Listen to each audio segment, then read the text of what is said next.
Hello friends, this is Swati Singh and welcome back to my YouTube class. I hope you all are doing great. मैं भी एकदम बढ़िया हूँ। जैसा कि हमने अपना ज्योग्राफी क्लास 9 के बच्चों के लिए चैप्टर 2 ज्योग्राफी का हमने स्टार्ट किया था, ठीक है। तो वो चैप्टर 2 था shaping of the earth, right. तो इसी में हमारा टॉपिक चल रहा था लैंडफॉर्म, एजेंट ऑफ ग्रेडेशन, ठीक है। इसमें हमने रिवर्स रनिंग वाटर और रिवर्स से जो बनने वाली शेप लैंडफॉर्म्स थी वो हमने कवर कर ली थी।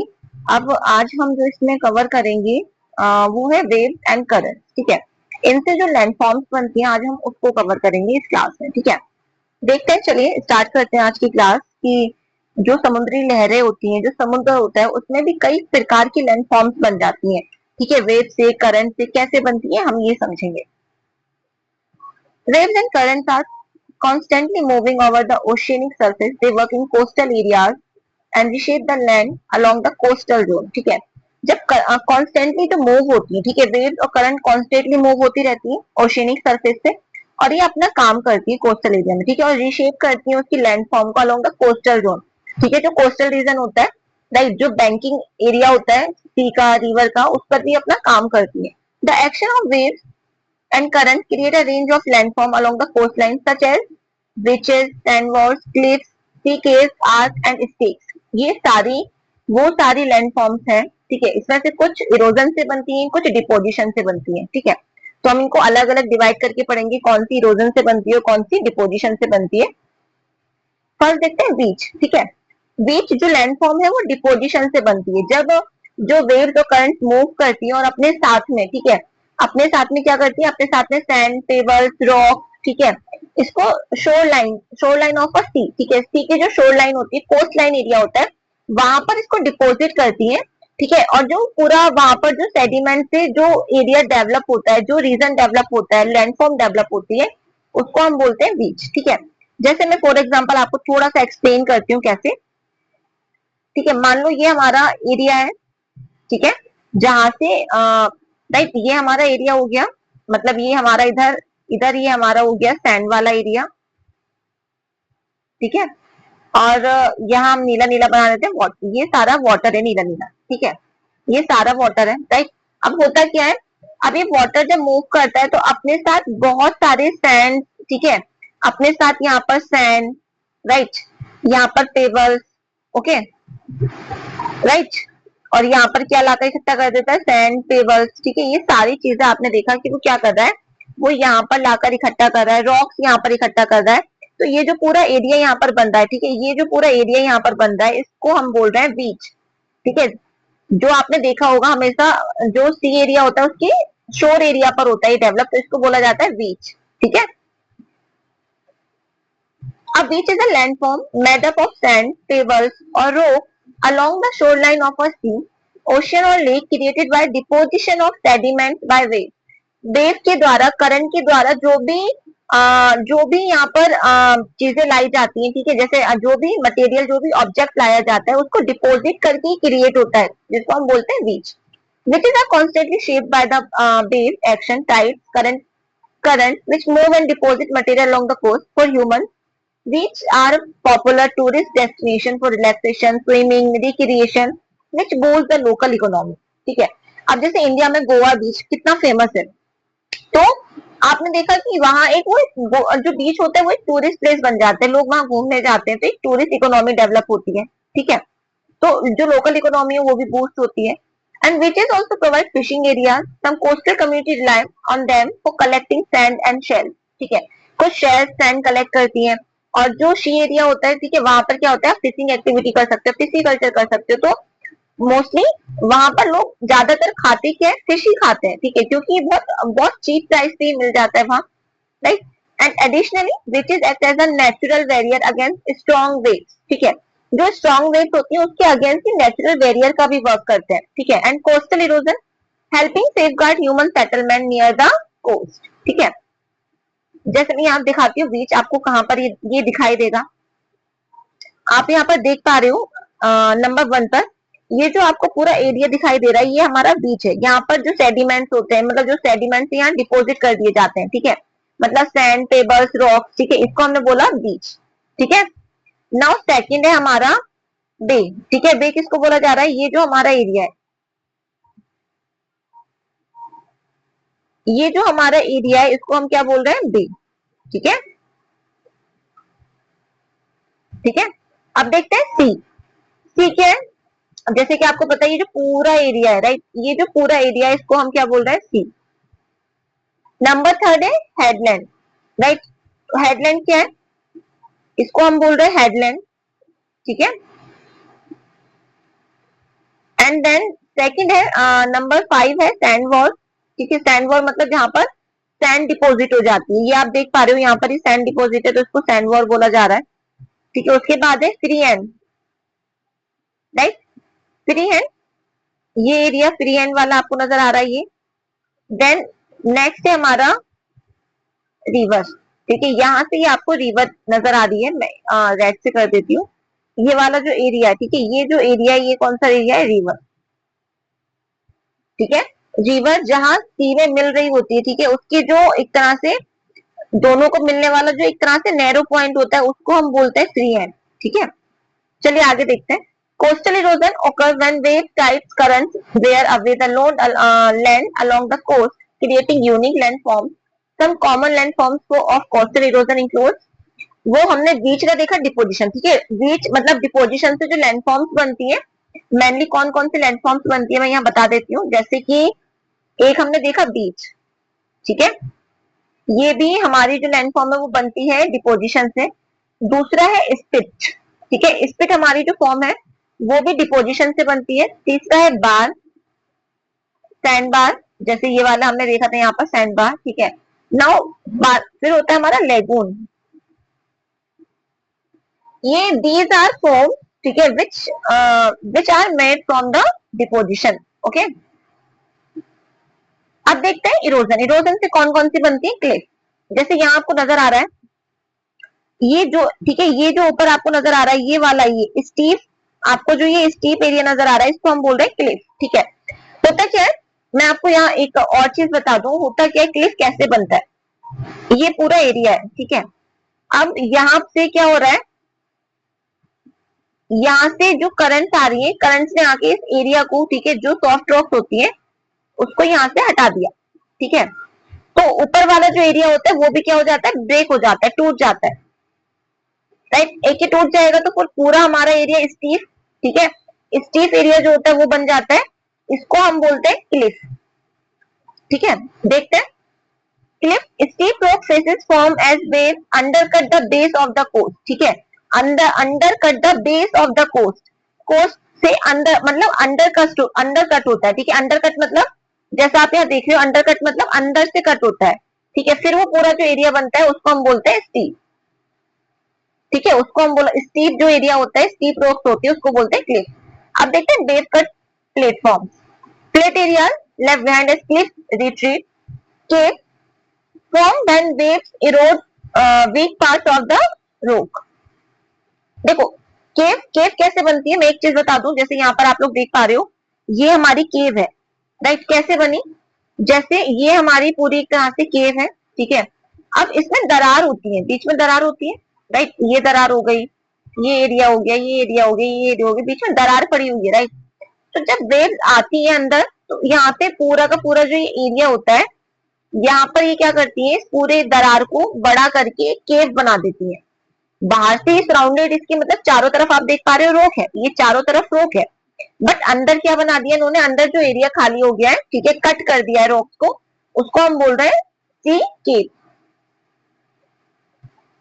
देन उसके बाद हमारा आता है arches, created when cave on opposite sides of a headland meet. ठीक है, आर्क कहां पर बनता है? जैसा आप ये देख रहे हो, जब हमारा जो केव होती है, ठीक है, केव की जो रूफ है, मान लो यहाँ पर ये रूफ है, ठीक है, जब ये रूफ हट जाती है तो हमारा जो ये प्लर आ जाता है, ठीक है, आप लोग जो यहाँ पर देख पा रहे हो ये जो प्लर आ जाता है, इस प्लर को हम बोलते हैं, इस प्लर को बोला जाता है आर्क। ओके, मतलब बेसिकली जो सी केव होती है, अगर हम उसकी रूफ को कट कर दे, वो रूफ जब ब्रेक होकर गिर जाती है तो जो प्लर बचता है उस प्लर को बोलते हैं आर्क। ठीक है, stack isolated pillar of rope left standing after the arch collapse. ठीक है, तो जहां पर अर्थ कोलैप्स कर जाता है, ठीक है, तो उसको आइसोलेटेड जो पिलर होता है उसको बोला जाता है state. These landforms not only shape the coastal landscape but also influence human activities, as some areas are important for tourism while others may need coastal protection to safeguard settlements. Right? तो ये सारी wave and current से बनने वाली landforms है. ठीक है,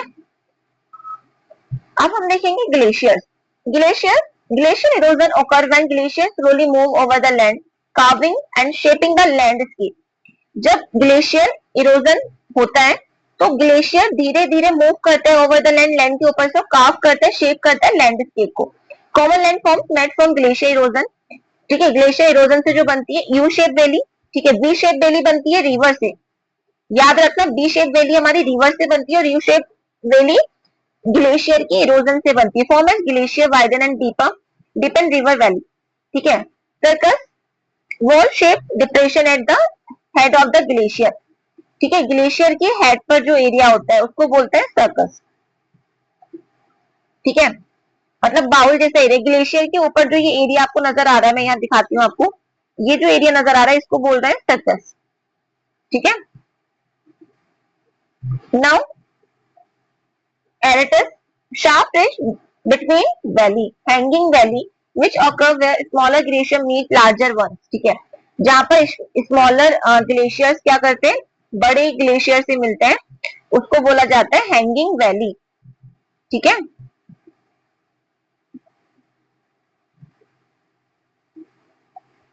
and resort deep narrow inlet created when the sea floods glacier valley. ठीक है, जब ग्लेशियर वैली में सी फ्लड आती है तो जो नैरो इनलेट के एरिया क्रिएट होता है, डीप एरिया क्रिएट होता है, उसको बोला जाता है फिजॉर्ड. These landforms are important for humans in several ways. U-shaped valley and circles often provide tourist attraction for trekking, skiing, and mountaineering. Fjords are used for harbor and fishing, while in some valleys the fertile glacier soil supports. ठीक है, यहाँ आप देख सकते हो hanging valley. ठीक है, ये जो शेप है, ये जो आपको शेप नजर आ रहा है, ये आपको हैंगिंग वैली वाला नजर आ रहा है. उसके बाद यू शेप वैली. ठीक है, ये आपको नजर आ रही है यू शेप वैली. ठीक है, फिर नंबर 3 है glacier and glacier ice. Okay, support agriculture. Additionally, glaciers are crucial sources of fresh water, feeding rivers that sustain human population downstream. Moraines are landforms created by deposition of rock, soil and debris called till. ठीक है, debris मतलब जो मलबा होता है. Carried along the left bank by glacier, they are formed when a glacier melts and deposits the material it has eroded from land. There are different types of moraines. Lateral moraine and terminal moraine which form along the sides of glacier. ठीक है, जो glacier की क्या होते हैं, side में होते हैं, उसको बोला जाता है लेटरल मोरेन. ठीक है, और जो कहां पर होते हैं, terminal moraine found at the end of the glacier. ठीक है, जो एंड ऑफ द ग्लेशियर में होते हैं उसको बोला जाता है टर्मिनल मोरेन. ठीक है, यहाँ दिख रहा होगा लेटरल मोरेन, आपको ये दिख रहा है. ठीक है, ये आपको एरिया नजर आ रहा है, ये आपका लेटरल मोरेल हो गया. ठीक है, और टर्मिनल मोरेन आपका, ये आपका जो एरिया ये जो नजर आ रहा है इसको बोला जा रहा है टर्मिनल मोरेन, और यहाँ से फिर रिवर फ्लो करती है. ठीक है, मिडिल मोरेन. ठीक है, मीडियल मोरेन, मिड मोरेन, ये बीच में जो आपको नजर आ रहा है मिड मोरेन.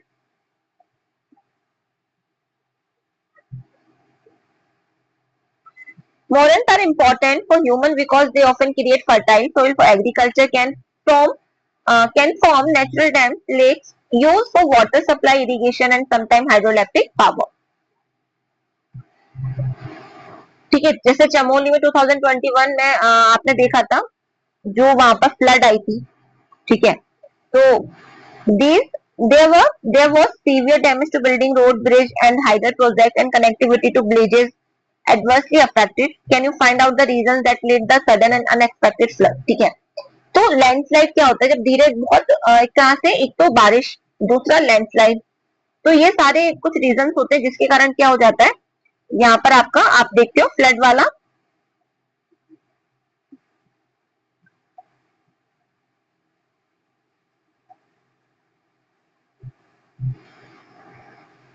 चलो जल्दी से देखते हैं विंड। ठीक है, तो wind erosion occur when strong wind pick up and carry away loose particle of sand slowly gradually shaping the landscape। ठीक है, तो लैंड फॉर्म्स लिंक से भी बनती है, जैसे यारडांग, ठीक है, बेंटिफैक्ट, डिफ्लेशन। ठीक है, ये सारी जो सारी जो फॉर्म्स है किससे बन रही है, विंड से बन रही है। जैसे यारडांग, ठीक है, ये जो आप शेप देख रहे हो, ठीक है, ये जो शेप है, ये जो शेप है, ठीक है, ये क्या है, जो सिंगल ऐसे करके जो आप सिंगल शेप देखते हो खड़ी हुई, ठीक है, उसको आप क्या बोलते हो, यारडांग। ठीक है, ये जो ऐसे शेप आपको खड़ी दिखती है, ये है आपका यारडांग। ठीक है, second wind, right, wind move कर रही है, तो फिर hard rocks, then soft rock, then फिर हार्ड रॉक। तो जो सॉफ्ट रॉक होती है वो क्या करती है, वो कट हो जाती है। जैसे आप देख रहे हो बीच में से जो सॉफ्ट रॉक है वो कट हो चुकी है। ठीक है, और यहाँ साइड में आपको नजर आ रहा है हार्ड रॉक। तो सॉफ्ट रॉक कट होके जो दोनों तरफ कॉर्नर पे जो हार्ड रॉक्स होती है वो रह जाती है, उससे जो शेप बनती है उसको हम बोल रहे हैं यारडांग। ठीक है, बेंटिफैक्स,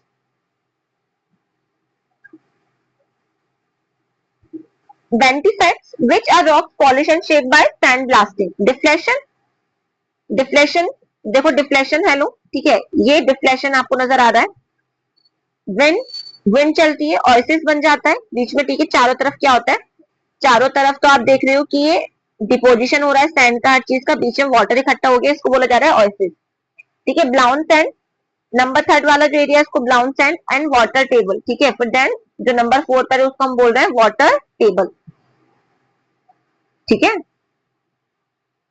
ओएसिस मतलब बीच में जो सैंड, मतलब ये जो सैंड हमारी चारों तरफ जो सैंड है उसको ओएसिस बोला जा रहा है, बीच में जो वाटर है उसको वाटर टेबल बोला जा रहा है। ठीक है, कंफ्यूज नहीं होना है, राइट। तो ये कुछ हमारी ऐसे dunes are hill of rich sand form by the wind in desert area. Dunes, barchan, ठीक है, जो डेजर्ट एरिया होता है वहां पर आप देखते हो। ठीक है, ये सारी जैसे ड्यून्स, आपने ये ऐसे शेप्स देखी होंगी, ये ड्यून्स हो गए। ठीक है, ये आपको ड्यून्स नजर आ रहा है, ये विंड से, ठीक है, ये हॉर्न बन रहा है, राइट। बरकान ड्यून्स ऐसे आपने राजस्थान में देखे होंगे इस टाइप की जो, ठीक है, ये ट्रांसफर ड्यून्स, स्टार ड्यून्स। ठीक है, तो ये सारी शेप आपको राजस्थान में ज्यादा मिलेंगी जहां पर सैंड होता है, मतलब हवा, हवा और सैंड से। ठीक है, जब हवा सैंड को कट करती है, जो शेप बनती है रेत में, वो सारी शेप नहीं है। ठीक है, अंडरग्राउंड वाटर भी देखो कितनी सारी इरोजन और डिपोजिशन करके शेप्स बनाता है, जैसे स्टेलेकाइट, स्टेलेक्टाइट, पिलर, केव, स्टेलेगमाइट, केव माउथ। ठीक है, तो यहाँ पर आप देख पा रहे हो ये जो है स्टेलेक्टाइट। ठीक है, फिर देन ये आपको पिलर नजर आ रहा है अंदर, अंडरग्राउंड, ये अंडरग्राउंड बन रही है शेप। ठीक है, बाहर नहीं है, अर्थ के अंदर। ठीक है, फिर ये केव आपने देखा, ये अंदर एक केव बन गई है। ठीक है, स्टेलेगमाइट, ठीक है, ये जो नीचे, मतलब स्टेलेक्टाइट जो होता है वो छत से लटकी हुई होती है, और स्टेलेगमाइट जो होती है वो अर्थ से लगी होती है, जमीन से लगी हुई होती है। ठीक है, स्टेलेक्टाइट और स्टेलेगमाइट दोनों ही पिलर फॉर्म होती है। ठीक है, मतलब हाफ पिलर होते हैं, राइट, जो ज्वाइन नहीं होते, एंड ऊपर पीक से नैरो होते हैं, एंड देन फिर केव। ठीक है, ये हमारा हो जाता है केव माउथ, राइट। ये सारी वही शेप है जो हमारी अंडरग्राउंड वाटर से बनती है। अंडरग्राउंड वाटर मतलब अंडरग्राउंड जो हमारा वाटर पास होता है, जो ये सारी शेप। ठीक है, उसके बाद देखो सिंक होल, राइट, ये सारी अंडरग्राउंड वाटर से बनी हुई शेप्स हैं। ठीक है, अब देखते हैं landform disaster. There are several disaster associated with landforms that commonly occurred around us, for such disaster presented below. ठीक है, कुछ ऐसे डिजास्टर जैसे लैंडस्लाइड, ठीक है, are cause by combination of natural and human factor. आजकल आपको पता है ह्यूमन और नेचुरल दोनों ही फैक्टर से लैंडस्लाइड बहुत ज्यादा हो रहा है। ठीक है, एकदम से जब हैवी और कॉन्टिन्यूस रेनफॉल होता है उसके कारण भी हो जाता है। Water seeps into the soil and rock increasing their weight and reducing friction. ठीक है, अर्थक्वेक के कारण हो जाता है। ठीक है, तो ये बहुत सारे ऐसे रीजन है, डिफोरेस्टेशन के कारण हो रहा है, माइनिंग के कारण हो रहा है, रोड कंस्ट्रक्शन, ठीक है, infrastructure project, unplanned construction, right, hill side disturb. तो ये सारी चीजें क्या हो रही है, इसके कारण क्या हो रहा है, लैंडस्लाइड हो रहा है। तो यहाँ पर आपको आप ये कर सकते हो, एक पूरी एक्टिविटी दी हुई है एनसीईआरटी ने आप लोगों के लिए। ठीक है, जो प्रोन एरिया जहां पर लैंडस्लाइड ज्यादा होती है इंडिया में, आप वो एरिया उसके नाम लिख सकते हो। हिमालय रीजन में आप लिख सकते हो बहुत सारे। मिटिगेशन मेजर्स, हमने क्या स्टेप्स लिए हैं इसको मिटिगेट करने के, इसको रोकने के। ठीक है, देन उसके बाद आप रिसेंट एग्जांपल्स यहाँ मेंशन कर सकते हो। एवलांचे, एवलांचे is a type of landslide of glacier. ठीक है, लैंडस्लाइड, पहाड़ जो रॉक्स होती है वो नीचे आ जाती है, ठीक है, खसक करके, और एवलांच एवलांच जो होता है, एवलांचे होता है जो ग्लेशियर एकदम से ग्लेशियर बस्ट होता है, ठीक है, जब ग्लेशियर टूट कर गिरता है लैंडस्लाइड के रूप में, उसको बोला जाता है एवलांचे, ठीक है।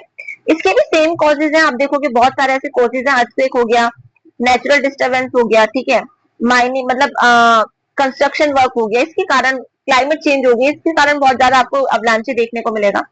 तो वही इसके भी आपको mitigation prone area recent examples आप लिख सकते हो। ग्लेशियर लेक आउटवर्स फ्लड, ठीक है, जब ग्लेशियर जो लेक होती है वो बहुत बुरी तरह से फ्लड के रूप में निकल के आती है, तो उसको बोलते हैं।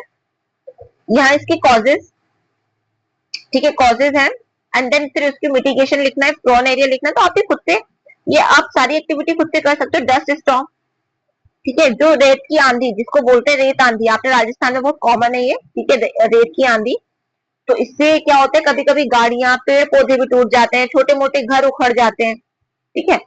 तो ये क्लाइमेट चेंज हो गया, एक्सट्रीम वेदर कंडीशन, जिसके कारण ये बहुत ज्यादा आपको देखने को मिल रहा है। तो ये एक्टिविटीज आप कर सकते हो, ठीक है, एनसीईआरटी ने दिया हुआ अच्छे से।